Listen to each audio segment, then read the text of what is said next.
हम जब बात अमेंडमेंट की करते हैं तो हमारे दिमाग में जो पहला चीज कौंधता है, अमेंडमेंट ऑफ प्लीडिंग। आइए हम फाइल करें, जो अमेंडमेंट कर,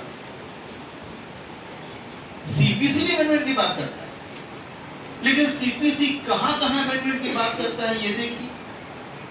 सीपीसी बात करता है amendment of own pleading. It has two कैनोटेशन।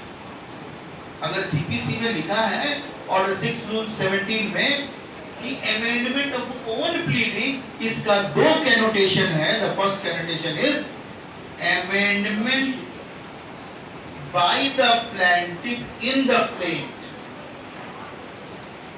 और दूसरा कैनोटेशन है amendment of WS by the defendant. Amendment of own pleading का दो कैनोटेशन है।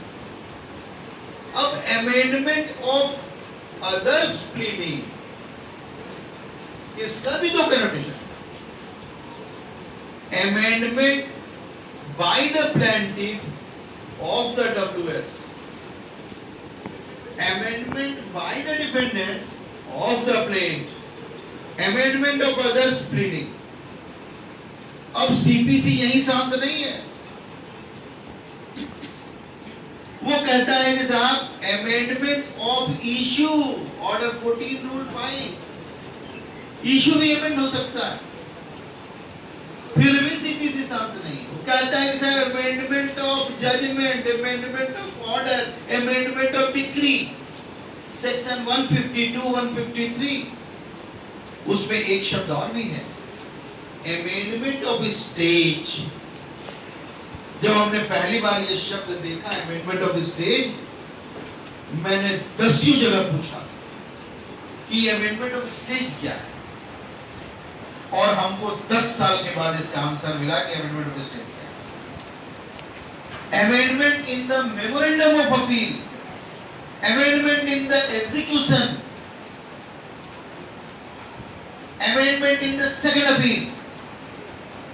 तो आप देखिए शब्द एक है, इस्तेमाल कितने हैं। इसलिए जब भी आप सीपीसी में काम करें तो आपको उसकी गहराई का एहसास होना चाहिए, अदरवाइज आप ये समझ लें कि आप उसे ठीक से नहीं समझ। अब जो तीसरी बात उन्होंने कही, जो सबसे गूढ़ बात है, उसे मैं लॉ के रूप में आपको नहीं समझा सकता, और लॉ के रूप में मैं अगर समझाने लगूंगा तो आप